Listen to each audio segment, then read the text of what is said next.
everyone. Thank you so much for tuning into our webinar on SMEs and the SDGs.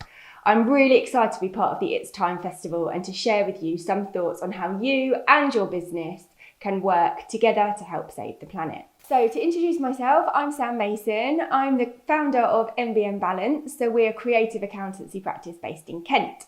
Now, when I say creative, I don't mean creative with numbers. HMRC don't like too much creativity going on there. But as well as the usual compliance services, we help people focus on brand, business and balance, looking at the good things that a business does and what they want to be known for. For example, their purpose or their alignment with the SDGs, how they communicate this to their customers and the wider community through their brand, and how this positively affects their business as a whole, making sure that it is fit for the future, whatever that may hold. I'm also leading the FinBiz 2030 task force, which introduces the SDGs to the business community here in the UK. FinBiz 2030 is a collaboration between chartered accountants worldwide and One Young World, and we are on a mission to unite and mobilise the business community to meet the UN's SDGs by 2030. So there's a link in my bio for more information on this amazing project. So this webinar is really aimed at anybody in business, whether you're in practice yourself, advising a various number of clients, working inside a business, or even business owners yourself.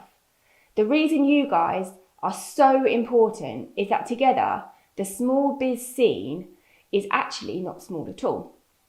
So here's some quick stats from the Federation of Small Businesses, or the FSB. SMEs actually account for over 99% of all the business population here in the UK. So that amounts to 5.9 million businesses, which is inclusive of anybody who is self-employed, so a sole trader working on their own, up to companies who employ up to 49 other people. So together, these account for 3/5 of the employment of everyone in the UK. That's about 16.6 million people, and it also contributes to over half of the overall turnover in the UK from private equity companies. The impact on the UK economy was estimated at £2.2 trillion in 2019 alone. Now, obviously COVID will have had an impact on these figures, but I think everyone is just keeping everything crossed that as many small businesses as possible will survive. Now, I am not here to tell you about the state of the planet. There are so many other fantastic speakers at this festival who are experts in that field and in the natural world.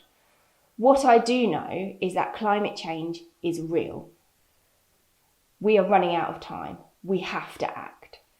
This isn't a nice to have in your business. Action is absolutely necessary to make sure not only your business can survive the next 5 to 10 years and thrive in the new world, but to make sure that our planet is kept safe for future generations. It's everyone's responsibility, and we must all work together to make sure that we achieve this. So we've already seen that there's a huge number of small businesses here in the UK. Just think how many customers buy products and services from each of these on a daily basis, the supply chains involved, who these businesses are buying their material from. There is so much potential to positively influence change on the ground, and it doesn't necessarily have to cost a lot or take too much effort to do so. If you're working in business, I'm just going to run a few ideas past you on how you can positively make an impact. And one of the best ways that you can monitor this is by using the Sustainable Development Goals, or the UN SDGs, as a tool to measure what you're doing. If you haven't already heard of the SDGs, they are a call for action agreed by all countries, poor, rich and middle income across the world. And their aim is to promote prosperity while protecting the planet. They recognise that ending poverty must go hand in hand with strategies that build economic growth and address a range of social needs, including education, health, social protection and job opportunities. They also tackle climate change and environmental issues at the same time, and they were agreed in 2015 by the UN General Assembly and are intended to be achieved by the year 2030. So the SDGs have 17 calls for action. These are Goal 1, no poverty, Goal 2, zero hunger, Goal 3, good health and well-being, Goal 4, quality education, Goal 5, gender equality. Goal 6, clean water and sanitation. Goal 7, affordable and clean energy. Goal 8, decent work and economic growth. Goal 9, industry, innovation and infrastructure. Goal 10, reducing inequality. Goal 11, sustainable cities and communities. Goal 12, responsible consumption and production. Goal 13, climate action. Goal 14, life below water. Goal 15, life on land. Goal 16, peace, justice and strong institutions. And Goal 17, which is partnership for the goals. Now, obviously, not all of these are going to be relevant to every business, although there are a few fundamentals in there which can be applied across the board. For example, Goal 13, climate action, which generally can be considered by most businesses no matter what industry they're in and no matter what size they're at. In business, the SDGs can be used as much more than a list of KPIs. What they do is they provide a great opportunity for transformation, and they can be an aspirational vision for what our world could look like.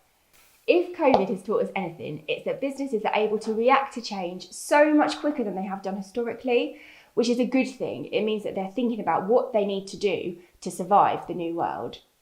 The SDGs are such a useful tool to make business decisions because they really help you break down your actions and help you and your business understand what you do and the impact that it has, not only on your local community, but on the world and the planet around you. The SDGs alone, unfortunately, do not automatically make your business a sustainable one. But what they can do, which is really great, is they help you impact or contribute to the resilience of business systems around the world.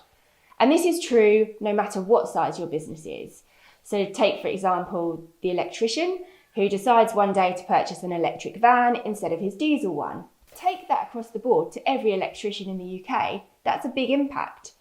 So it's also true for larger companies who might only commit to making a small change, for example, reviewing who they buy their stationery from and moving to a sustainable paper supplier, all the way up to the larger decisions they might make, like committing to actually go paperless and moving all their technology into the cloud, or even going the whole hog and reviewing their carbon footprint and all their supply chain, whether it's sustainable and ethical in its own right. So something like that is obviously not just a minor task, that's a massive project.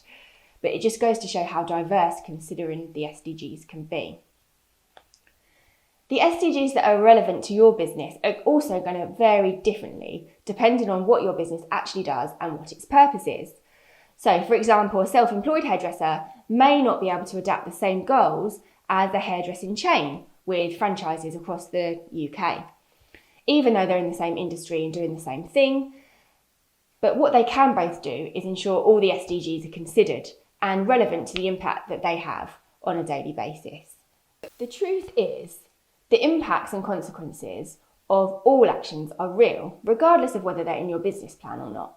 So, for example, say a business commits to achieving the goal on gender equality, they might decide that they're going to pay all their employees a living wage, which is great. What this also does is then positively contributes to Goal 1, no poverty, Goal 2, zero hunger, Goal 8, decent work and economic growth, Goal 12, responsible production, and so on and so forth. You see how it goes. However, some goals don't impact on others at all.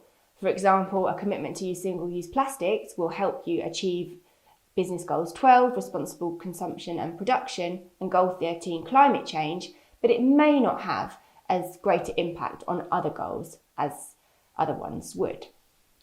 And unfortunately, negative actions breed negativity. So if a business is irresponsible and perhaps they don't have a great policy on their land pollution, this not only impacts Goal 6, clean water and sanitation, but also a huge number of other goals, such as poverty, climate action, life on land, life on water, the list goes on.